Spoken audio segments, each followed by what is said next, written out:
Kia ora koutou, ko Tiffany taku ingoa, he kairuruku tau whainga aho ki Manaki Whenua. Good morning everyone, my name is Tiffany and I am the Events Coordinator at Manaki Whenua Landcare Research. Before I hand over to the lovely Christine, I'm going to run through a couple of technical slides to ensure that your experience with us online today goes as smooth as possible. You will notice that you have a control panel at the side of your screen. If at any time this collapses, you can bring it back by simply clicking the orange arrow button. If you are having sound issues and you can see my mouth moving but you cannot hear a word I'm saying, please grab the PDF in the handout section, and this has instructions to resolve this quickly. The audio panel is where you can control where the sound plays on your computer. Select the drop-down arrow and choose your audio output. During the presentation, you may have questions that you want to be covered in our Q&A session. You can do this via the chat panel throughout our session today. You will notice it is pretty small and it will be hard to read other attendees' questions. Select the pop-out icon on this panel and drag the corner out to make it as big as you want. You can also use this feature if you are having technical issues and ask me any questions. Questions asked by the audience show as anonymous and a green colour in the chat panel. If I respond to you personally regarding a question, this will show as red. Now over to Christine to introduce you to our first LinkOnline session. Kia ora from sunny Wellington. My name's Christine Harper and I'm the organiser of the Manaki Whenua Link series of seminars. Welcome to all our regular Wellington guests. It's great to have you online again, and we'll be back in the city before too long. A special welcome to all of those who are joining us from around the country. This webinar technology provides a great opportunity for us to share our work more widely, and we're really excited about that. My role here is mostly to manage the questions at the end of the presentation, and you will have typed those in as you go through the words and pictures that the team are going to show you.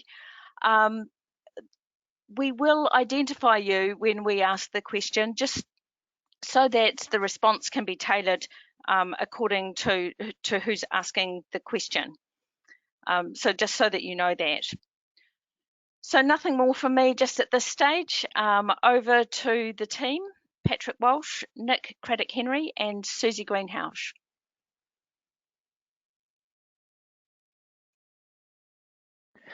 Kia ora, everyone. Thank you very much for dialing in today. Happy to have made it to level 3 with you all. And today we're going to be talking about a policy brief paper that Susie, Nick, and myself recently released. And I'll just launch right into it. Hopefully everyone can see my screen. Okay, so there's been lots of news lately. There we go. There's been lots of news lately about the economic impacts of the COVID-19 virus. Spending is way down, unemployment trending significantly upwards, and there's lots and lots more money needed for subsidies, particularly for wage subsidies.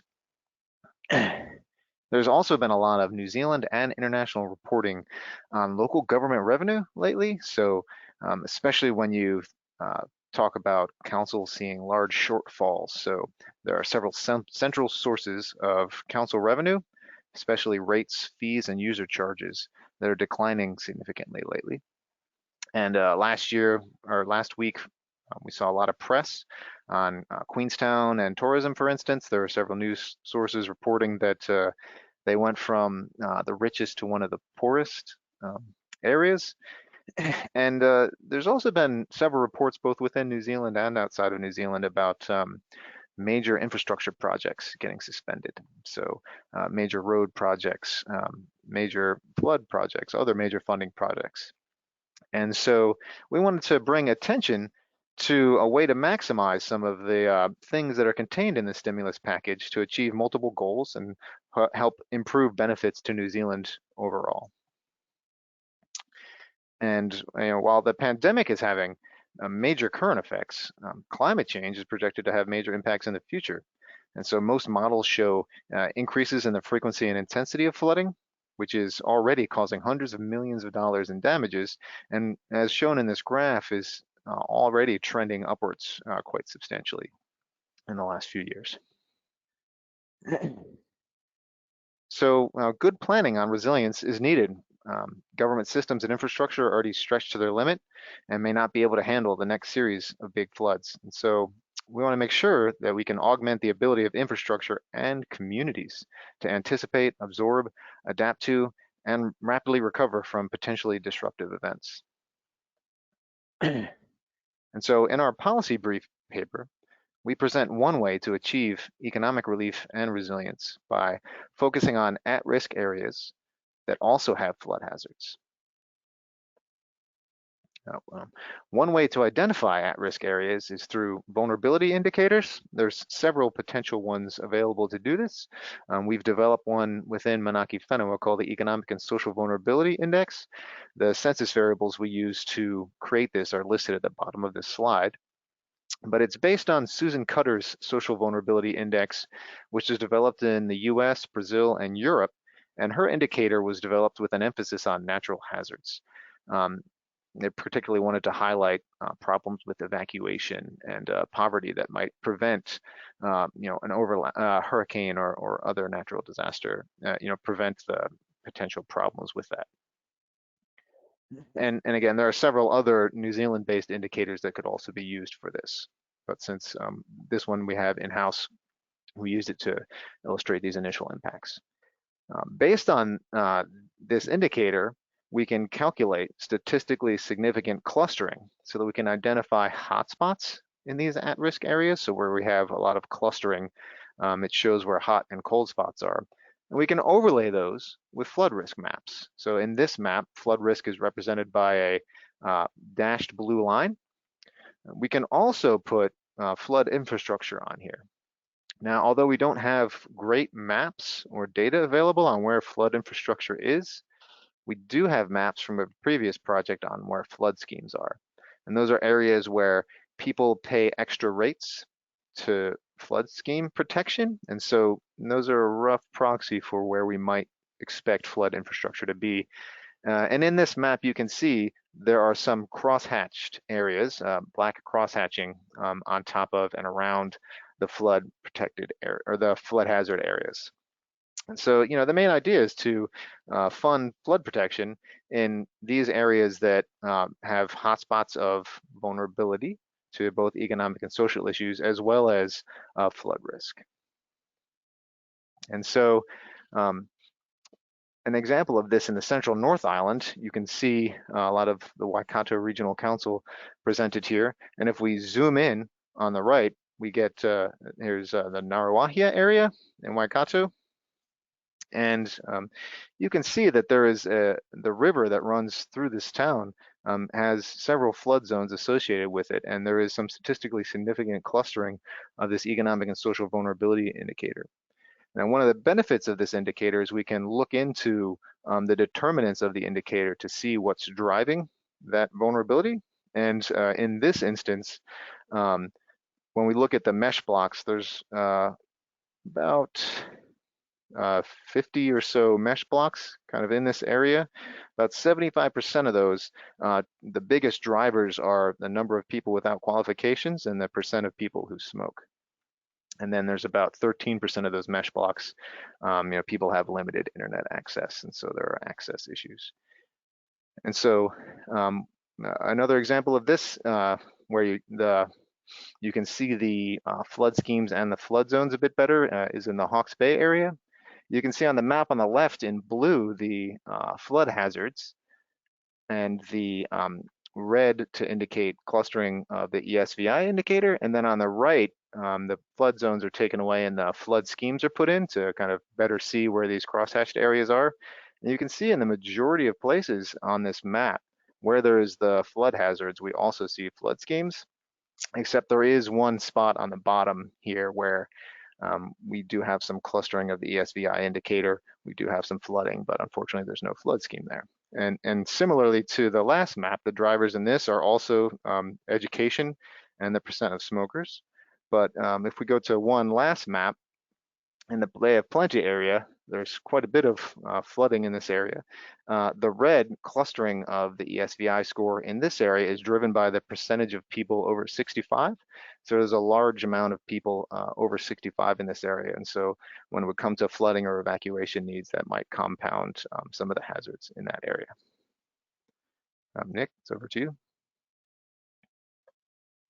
Thanks very much, Patrick. So as Patrick pointed out, climate-related losses are increasing, not just globally, but also in New Zealand. And there's this trend towards more complex disasters as well. There was a paper in Nature Sustainability where the authors defined Anthropocene risk, and they argued that the sort of interaction between human, sort of complex human systems, interactions across scales, and just environmental change, economic change, and social change is making disasters much more complex. And we're seeing an example of that at the moment. Climate-related losses in New Zealand. Flood has accounted for about 140 million in losses over the last decade. So based on some work that Dave Frame and Elon Noy did last year. So within this kind of environment then, the sort of national attention as we see New Zealand moving from level 3 or level 4 down to level 3, there's this shift from the immediate response phase to the current pandemic to what does long-term recovery look like. There was an old paper from the 1980s. Kingdon suggests that when you have the sort of interaction between problems, so something that's gained national attention like a pandemic, there's supporting policies in place. So in New Zealand, we have the National Disaster Resilience Strategy, which came out last year. New Zealand's undergoing the National Climate Change Risk Assessment at the moment, with a view to a National Climate Adaptation Plan in a couple of years' time. And there's sort of political will that there's an opportunity to take advantage of the sort of changes and realize some long-term outcomes that might be very difficult to realize any other way.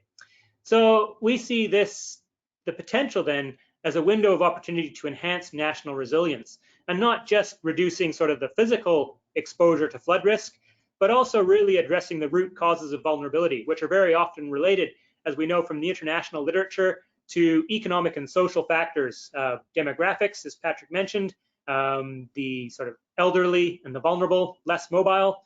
That's related to income and employment, those on those who are holding multiple jobs, multiple part-time jobs, or who are on short-term contracts, for example, are much more vulnerable in terms of any sort of an economic downturn.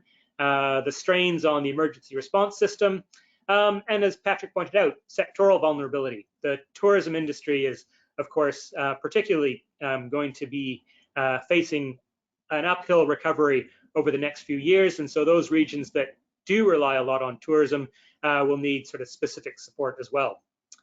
Next slide, please. So moving forward then, the social and economic impacts of COVID-19 and lockdown, they aren't uniform, as Patrick pointed out.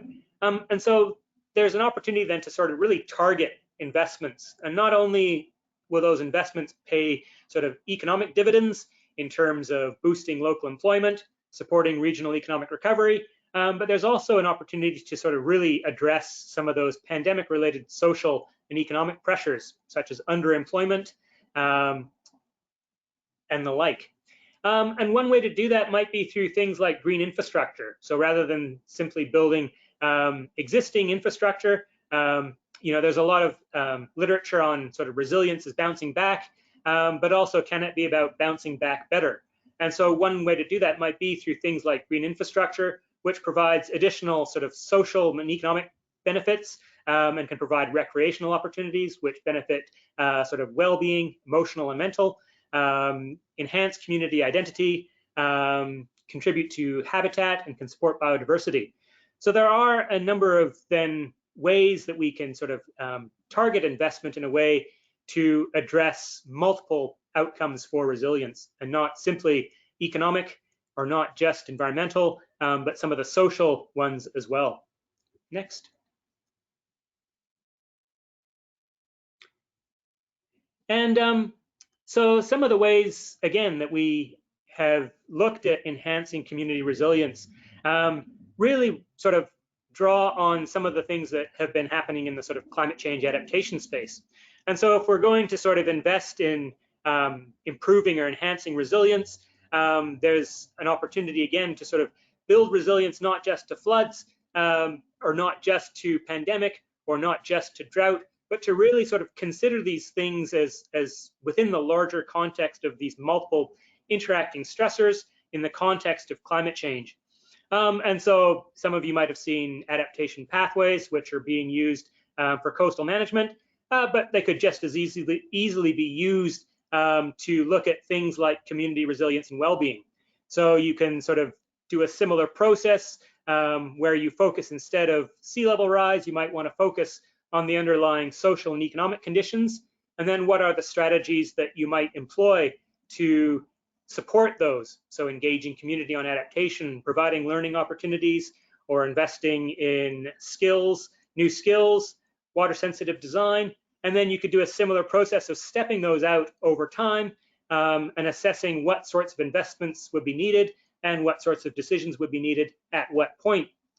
And those sort of, essentially what a lot of the literature and a lot of what of our experience shows from working in disasters in New Zealand, as well as internationally, and as well as on climate change adaptation, that at a community level, it's really about capacity building and empowerment and building some of those networks. And particularly building networks can be challenging in a sort of a COVID context where we're also required to sort of physically distance, so we can't meet regularly. So it's very it calls for sort of some new and innovative approaches, but still those sorts of virtual forums that provide a space to share ideas, to deliberate, to explore what the future might look like once the lockdown lifts, to build a collective vision of what the future might look like.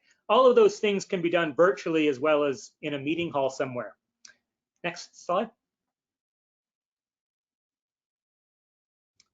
So as we move from kind of understanding what the risk is and in developing strategies to target it, as we move to sort of actual action in terms of what is available, so flood hazard zone, flood protection, and economic and social vulnerability index information is available nationally, so that information can be used. There's also the potential then to add additional layers depending on regional availability of data sets. For example, there's regional specific information on sea level rise. There may be other databases held by local councils or central government that may also sort of enable local councils or districts to really sort of better understand where the sort of hotspots are and where infrastructure investment might be targeted and how that might, again, link to quote unquote shovel-ready projects. I think the other thing is that we do in New Zealand, we can't say we're blessed, but certainly we've had a lot of experience over the last decade with natural hazard events. Christchurch in 2010-11, the Kaikoura event, and some of the more recent flood events.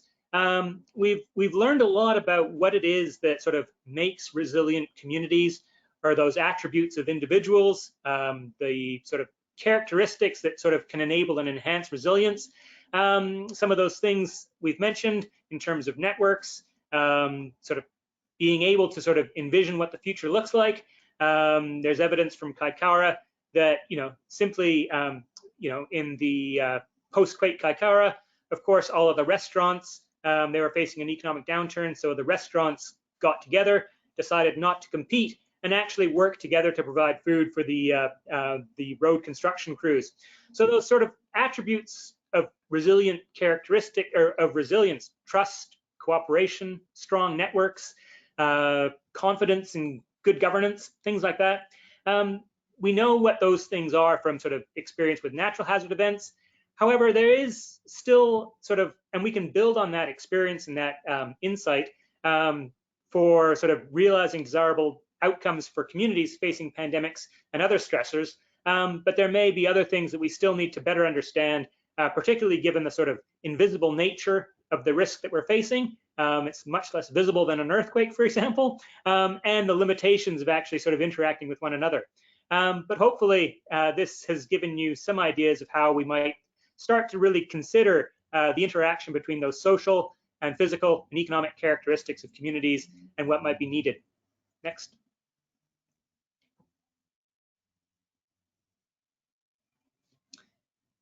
Thank you very much. Over to Christine. Okay, so this is a good time for questions, and while Patrick, Nick, and Susie are all on the line, we've got a couple of questions to kick off with.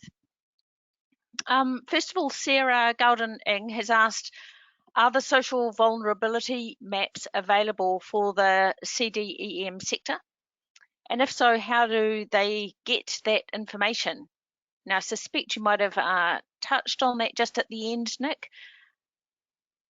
Perhaps you can answer that one for us. Yep, and Patrick can chip in as well. So the data is, Patrick, as far as I know, it's freely available, and then that information would be available to NEMA for emergency planning purposes. Yes, I'm happy to share the ESVI data. Shoot me an email. And as another footnote, the maps that we have been presenting here and the maps that are contained in the policy brief are all estimated on the national scale. And so, we're looking at all of those use census mesh block data from the national scale. And so it's kind of a comparison nationally. And so we can also recalculate that for an individual region. If areas think that it's much more relevant to just compare within a region, then we can also estimate a similar indicator just on regional data. Here's kind of a follow-up question for that one, Patrick. Are the ESVI based on the 2018 census data? This is from Beat at Waikato. Yeah, that's a really good question. We have a preliminary one available that we have not, on the 2018 version that has not been presented here. Many of you are aware of a lot of the difficulties in getting the 2018 census data out. They look roughly comparable between 2013 and 2018, but until we double check a few things with the 2018 census results, we're a little hesitant to release those broadly. Okay, more work to be done there then. Jess Duckworth was asking if we have any idea of the gender split in terms of benefits.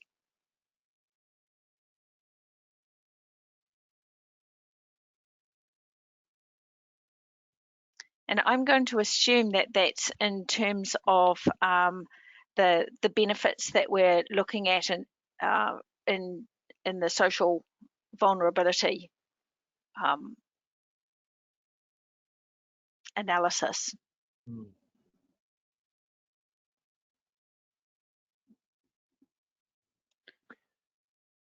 I can tell we're having to think about that one. Susie, have you got something to suggest there? I was just going to sort of say, I don't think we can sort of work out what the benefits are necessarily until we know what kind of projects would go in place. But from the ESVI, Patrick can certainly work out sort of whether there's a situation where there could be a high percentage of males that might be unemployed, et cetera, et cetera. So you can pull out those kinds of things within the ESVI. But in terms of the overall benefits, it really will depend on what kind of projects go forward and where they, what portion of the population they might be targeted. I could imagine with green infrastructure kind of projects, there might be more of an opportunity for female work there, because a lot of it might not be as manual. But again, there'll probably be a range of skill sets needed, going from sort of the engineering type all the way through to the construction and the planting, etc. side of things. I love these tricky questions because they do make us think about what are the other dimensions of the research that we might need to look at in the future. So thank you very much for that one. I've got a biggie here. What about the trade-offs in resilience to multiple risks? I suspect some of you have thought about that, and that's a question from Sandra Lavarelle. Thanks, Sandra. Yeah, I think one of the it's a very good question, because I think that increasingly we are seeing the interaction of multiple risks. We see this a lot in the sort of adaptation space, where sort of as a adaptation strategy for drought, everyone wants to irrigate, but there are limits to everyone irrigating, and so you're immediately run into the sort of trade-offs. And then in the risks and hazards space, the investment in green infrastructure or the investment in flood protection, for example, that in turn may have ecological consequences for floodplain, wetlands, etc. So I think that there is very definitely a need to begin to sort of untangle what those trade-offs are. And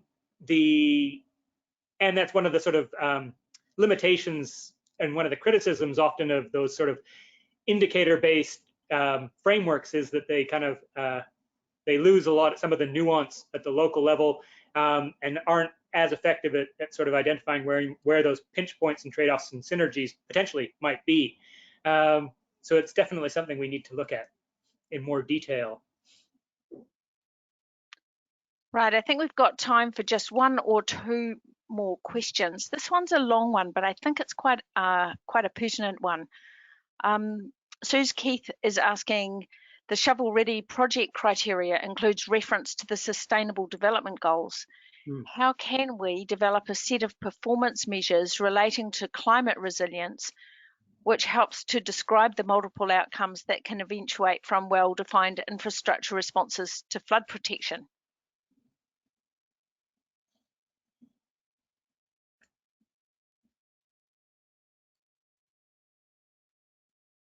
Yeah, that's a very good question as well. One of the things that immediately come to mind would be the type of flood protection put in.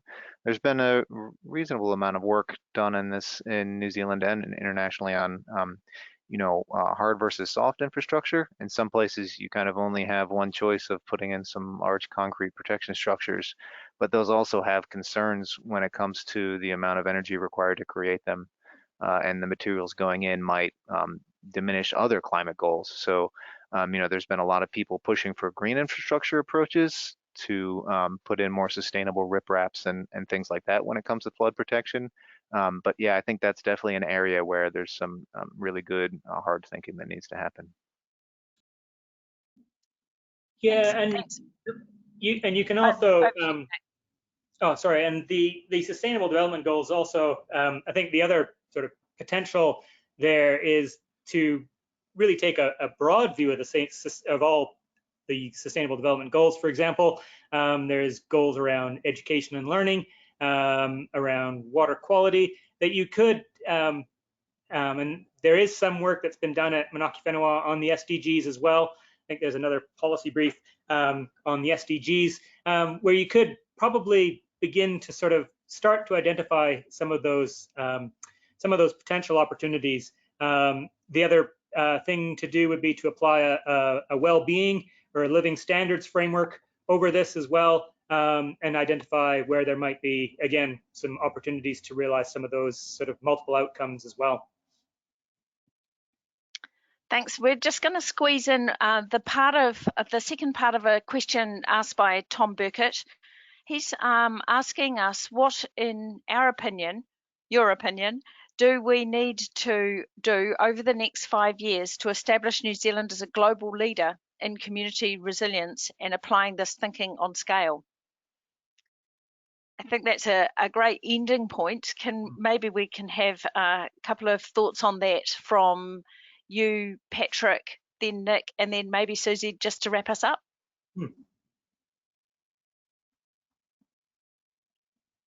Yeah, I think that's another excellent point, especially given the international attention we've been receiving already on our response to COVID.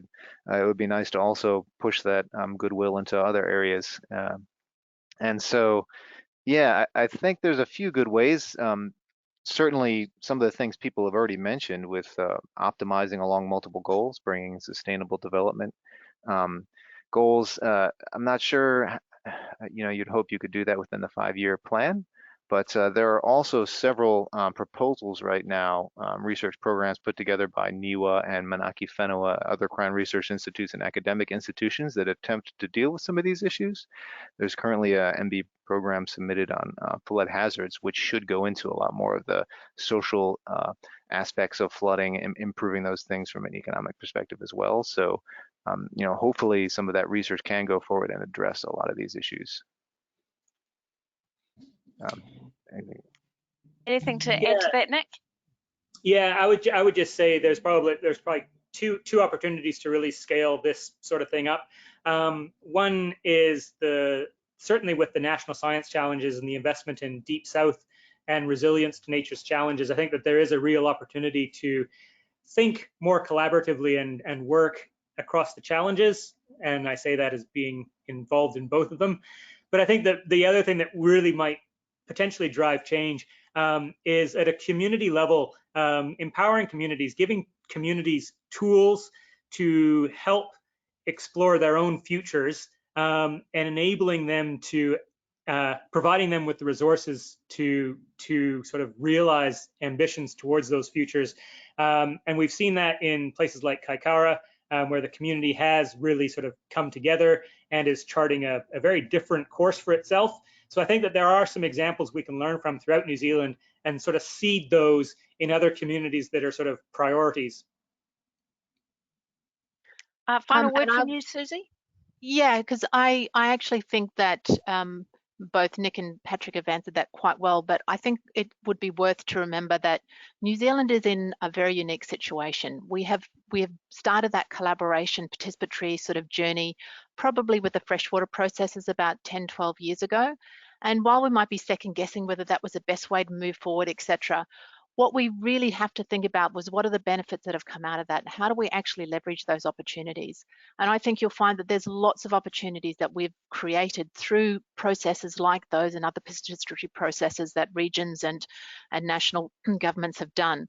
And if we build off those, because we've started to create that honest dialogue between different parts of the community, we've started to build that trust.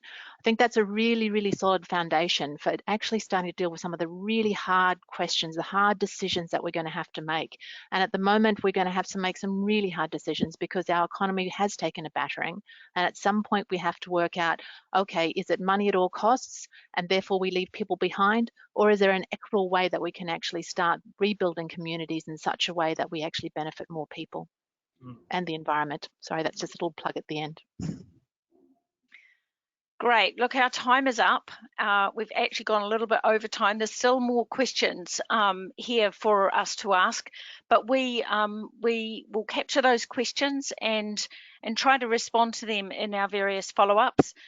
You have the contacts there for Patrick, Nick and Susie if you would like to follow up with them directly on any of these your further questions.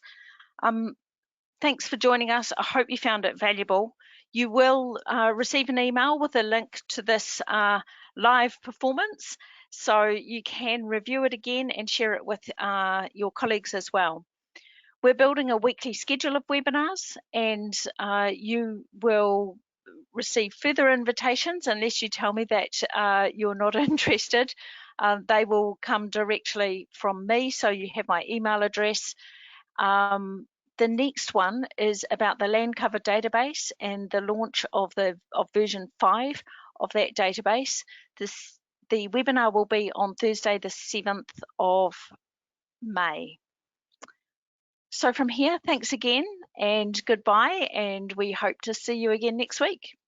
Thanks very much. Bye.